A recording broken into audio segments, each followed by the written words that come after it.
ಕೇವಲ ಒಂದು ದೂರವಾಣಿ ಮೂಲಕ ಅಂದ್ರೆ ನಾವು ಡಾಕ್ಟರ್ ಮುಖೇಶ್ ಸರ್ ಅವ್ರನ್ನೂ ನೋಡಿಲ್ಲ, ಜಮೀರ್ ಅಹಮದ್ ಖಾನ್ ಅವ್ರನ್ನ ಕೇವಲ ಒಂದು ಮೀಡಿಯಾಗಳಲ್ಲಿ ನೋಡಿದ್ದು, ಯಾವತ್ತೂ ಡೈರೆಕ್ಟ್ ಆಗಿ ಭೇಟಿ ಕೂಡ ಆಗಿರ್ಲಿಲ್ಲ.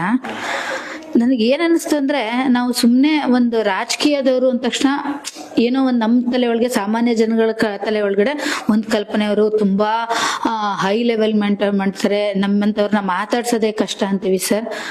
ಜಮೀರ್ ಅಹಮದ್ ಖಾನ್ ಸರ್ ಅವ್ರು ಎಷ್ಟು ಡೌನ್ ಟು ಅರ್ತ್ ಅಂದ್ರೆ ಸರ್, ನಾವು ಸಾಮಾನ್ಯ ಜನ, ನಾವು ರಾಜಕಾರಣಿಗಳನ್ನ ಕಾಯ್ಬೇಕು, ಆದ್ರೆ ರಾಜಕಾರಣಿಗಳು ನಮ್ಮನ್ನ ಕಾದಿದ್ದಾರೆ ಸರ್. ಅವ್ರಂದ್ರು ನೀವು ಬರ್ತೀರಾ ಅಂತ ನಾವು ವೇಟ್ ಮಾಡ್ತಾ ಇದೀವಿ ಅಂದ್ರು. ಅದು ನಿಜವಾಗ್ಲೂ ಒಬ್ಬ ರಾಜಕಾರಣಿಗಿರ್ಬೇಕಾದಂತಹ ಒಂದು ರಾಜಕೀಯ ಧರ್ಮ ಅಂತ ಅನ್ಕೋತೀನಿ ನಾನು. ಸಾಮಾನ್ಯ ಜನಕ್ಕೆ ಒಂದು ಕಷ್ಟಕ್ಕೆ ಸ್ಪಂದಿಸಬೇಕಾಗಿದ್ದು ಅವ್ರ ಧರ್ಮ, ಅದ್ರಲ್ಲೂ ನಮ್ಮನ್ನ ಕಾದ್ರಲ್ಲ ಸರ್. ಅಷ್ಟೇ ಅಲ್ಲ ಸರ್, ನಮ್ಮನ್ನ ಕರೆಸಿ ಒಂದು ಆತಿಥ್ಯ ಎಷ್ಟು ಚೆನ್ನಾಗಿತ್ತು ಅಂದ್ರೆ, ಬಾರ ಕೊಡ ದುಡ್ಡು ಅಂತಾನು ಅನ್ಬೋದು, ಆದ್ರೆ ಹಂಗ್ ಮಾಡ್ಲಿಲ್ಲ.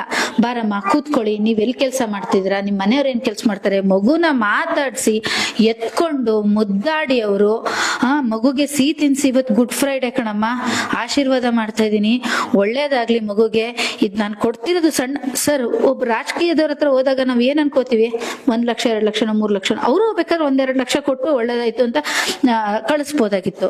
ನಾವು ಇಮ್ಯಾಜಿನೇಷನ್ ಮಾಡ್ಕೊಂಡ್ರಲ್ಲ, 25 ಲಕ್ಷ ರೂಪಾಯಿ ಚೆಕ್ ಕೊಟ್ರು ಸರ್.